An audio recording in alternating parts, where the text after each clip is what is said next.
Ignition sequence starts. 6, 5, 4, 3, 2, 1, 0. Liftoff. We have a liftoff.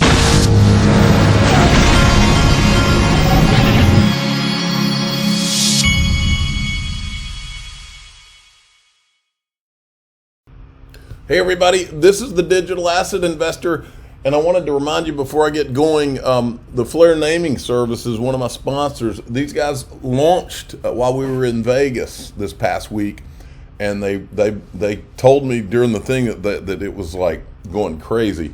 But I was just wanting to show you kind of how this works. When you go to I'll put the link in the top of the description, but when you go there, you can literally type in if you wanted, like I put up here, auburntigers.flr, and these are domains, so and payment pointers. But if you wanted to get a domain like that, it looks like the regular ones are roughly in that $5 range, and then they have premium domains, and I think the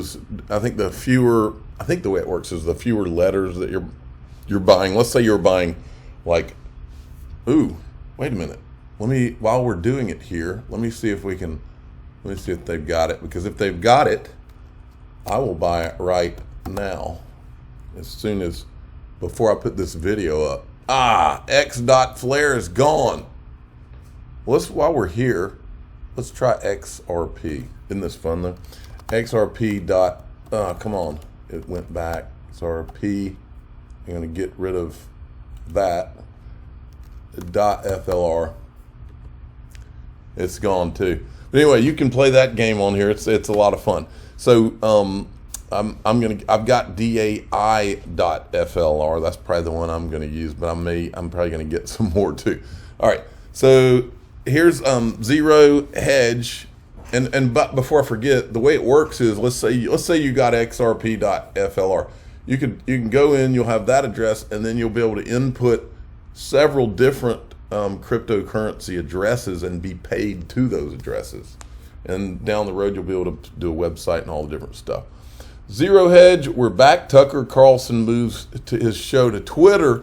Then the cool guy showed this. Elon Musk is going to call it the X.com. It's the super app. Look what they're doing. Folks, Twitter is about to become a monster. New audio and video calls coming to Twitter. New voicemail coming to Twitter. New email coming to Twitter. New GPS coming to Twitter. New movie and TV show streaming coming to Twitter. New web browser coming to Twitter. New phone coming to Twitter. All right. This is it's going to be massive, folks. All right, moving along. Now, John Deaton had Paul Graywall, who's the general counsel for Coinbase, on. And I'm gonna say to you what's in my heart here, okay? Because I spent over 2 years uncovering ETHgate, and I will summarize for you what I believe about ETHgate. I believe that there are a large handful of some of the major players, and I'm not going to say who, and I'm not saying it's Coinbase, but I believe there were a large handful of major players who had a dastardly plan to make Bitcoin and Ethereum all of crypto, and everything that would have happened if we had not uncovered ETHgate would have been a monopoly. You could buy Bitcoin, and then you would be able to buy tokens, but it would all be built on Ethereum. And I believe if we had not shown up to the party, that's what their plan was. And I think a lot of powerful crypto people were involved in that plan, and I believe that's the reason that they would never mention XRP or anything else. That's the reason they would come after a Cardano or a Charles Hoskinson anytime they came anywhere near being a threat. I believe that was the plan. And folks, we busted up the plan. And so I have to be honest and tell you that it makes my stomach, it makes me want to throw up when I listen to these guys now wanting to join the party. And for me personally, it's probably going to take some of these guys showing a little bit of, whatever the word is, showing a little bit of humility towards the XRP community before I can go all in here, because I know in my gut what I'm not saying the Coinbase guy, I'm just saying I know in my gut what these people tried to do, and now they're trying to act like do the kumbaya thing, and I'm having a struggle with it. I'll be honest with you. But John Deaton's my friend, and I've told John Deaton, I know that there's a bigger picture now, so I'm not going to be closed off to it. Okay, so listen up. Here goes. I'm a fan of what you're doing. That doesn't mean I have to agree with everything that Coinbase does, or that you say. You don't have to agree with everything I say, but you are 100% correct. We are on the same team. And if there's anything I can ever do to assist Coinbase, I'll be right there. And I want to thank you so much for taking the time, Paul. Appreciate it. John, I want to say thank you, not just for this opportunity, but for all that you've done for all of digital assets and crypto. You're a leading voice in this fight, and we're all lucky to have you as part of it. Thank you so much. I appreciate that. What it feels like, folks, is that these people weren't, I'm not saying Coinbase, I'm just saying the Bitcoin, Ethereum, whatever. They weren't a target until we came along, and now they're in the same boat as all of us have been in, and now they want to capture that XRP army in a bottle. Maybe that's what it feels like, and get the same kind of help. And I'm not saying that I won't. I'm not saying we won't. I'm just saying, man, I'm being honest with you here. It's a struggle for me, knowing what we had to do and the zero help that we got in the fight. All right, keep watching. Here he addresses the XRP elephant in the room. Every argument that you're making about secondary sales equally applies to XRP. And yet XRP was suspended. And then we see a case against Bittrex where the SEC says Algo is also a security. And of course, there isn't a suspension of that. And so do you understand where, as an XRP holders, that they get frustrated or even angry that they're penalized? Not that anyone wants you to delist Algo or suspend Algo. Let me make that clear. I do, John. What's your thoughts on that, sir? No, I do understand that frustration. And look, I get it. People can be passionate about these issues, and the rhetoric can sometimes get heated. But I understand where folks are coming from, and I also can understand why it can feel like there's a double standard that's being applied in a variety of circumstances. The law evolved. You still haven't given us our songbird, by the way. Circumstances evolve. As the chair himself likes to say, facts and circumstances come. I don't know if he realizes it there, but he just aligned himself with Gary Gensler in facts and circumstances. Well, I can give him some facts and circumstances, folks. I can give him some Ethereum facts and circumstances that they ignored. Constantly change. But I can understand where that frustration is. At the same time, I want your listeners and followers to understand we are committed to applying the law and standing up for the rule of law for everyone, including holders of XRP. It's one of the reasons, John, that we submitted an amicus brief in the case against the Ripple defendants in order to support one of their particular defenses, the fair notice defense that was raised, which I think ultimately is something they could and should win on at trial if it gets to that. Others spoke to some of the other issues, including the secondary markets point that you've raised and been such an articulate voice on now for many, many months. I think the main point, John, for all of us is that this is a team sport we need to play. We're up against the most... It sure as hell wasn't a team sport when we were uncovering ETHgate, I can tell you that. Well-resourced adversary on the entire planet, that's the United States government, and in the form of the Securities and Exchange Commission. We've seen now, as you've highlighted, they're not above misstating the law and offering assertions without support if it helps them achieve their objectives. Again, I don't question the motives of the staff, but I do think there's some powerful political forces here that require that we all work together, that we find our common ground, and that we claim our government back for ourselves and not allow this, one single part of this one regulator to run roughshod over something we've collectively worked 230 years for as a country in order. Paul, I'm going to give you a pro tip for somebody who's been out here in the war, in the trenches. Take the .eth out of your name. You want to be a team player, don't show favoritism, man. People will notice that one thing right there. All right, moving along. And met a lawman. He's a good guy. He's an attorney, and I like following him.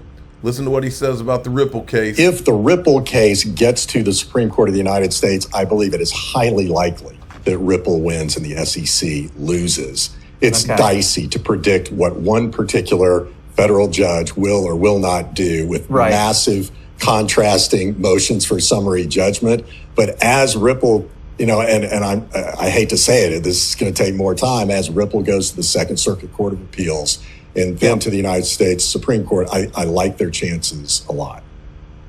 What would you say is the number one thing they bring in terms of their defense to the Supreme Court that you feel, hey, this is a good probability they could win this? It's the big question. It's the ultimate question. And that is the SEC lacks authority from Congress to regulate in this space. It is the major questions doctrine. There are 6 votes at the Supreme Court right now for this major questions doctrine, which says if you are going to claim the authority to regulate a massive industry and a new asset class, you have got to get that authority from Congress. And it's exactly what Gary Gensler said in May of 2021. He was right then. He's wrong now. But there's 6 votes for that. And I think this is a perfect case of a major question that can only be settled by Congress. All right. And by the way, Congress right now is doing their hearing. XRP Army is trending we've been trending ever since the XRP Las Vegas.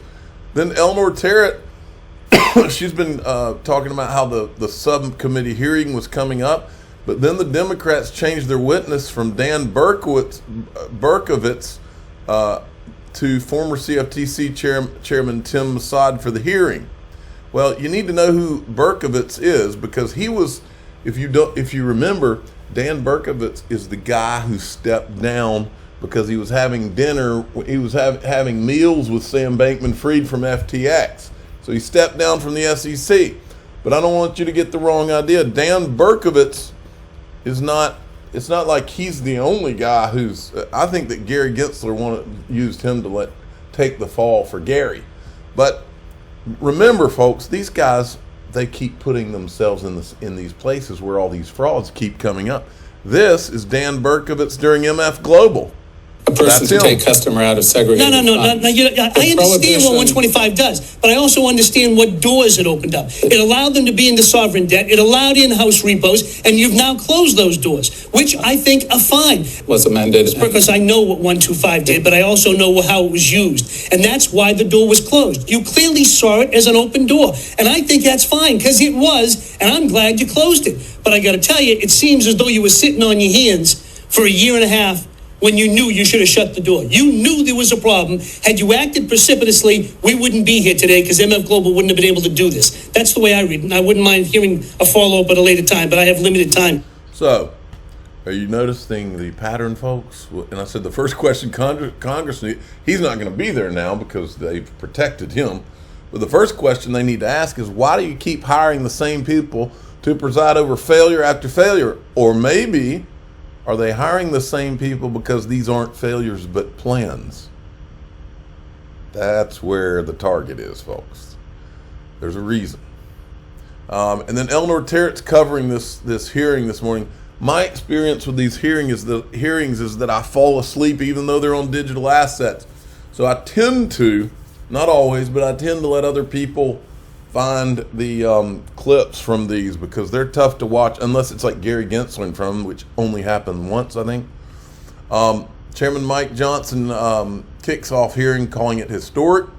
If we're going to get the kind of progress we need to get, we're going to need to get it together. We want to bring certainty and sensible compliance to digital asset space.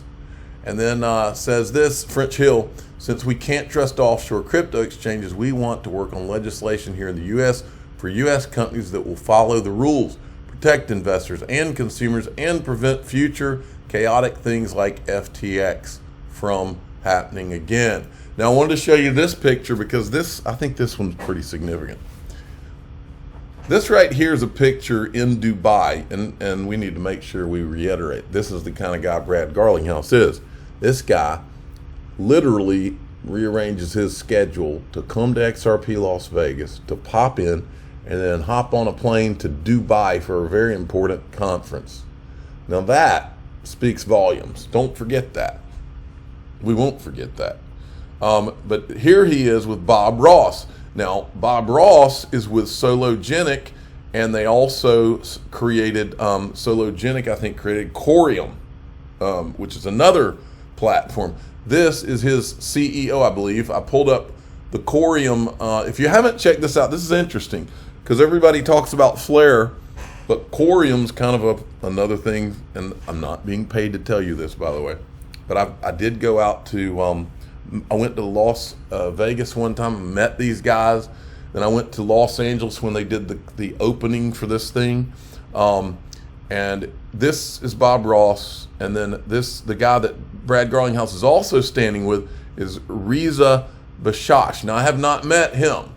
Fabio, which is another one of their guys, was at XRP Las Vegas on stage. And then you got Naveen Gupta. So this has caught my attention right here. So I just wanted to let you know that. I'm going to finish here. Cindy Young was on stage, and I'm going to finish. I'm the digital asset. I'm getting a phone call. I'm the digital asset investor. I'm not an investment advisor. This is for entertainment purposes only. Please subscribe. Hit the like button. Tell your friends and family. I'm getting a phone call.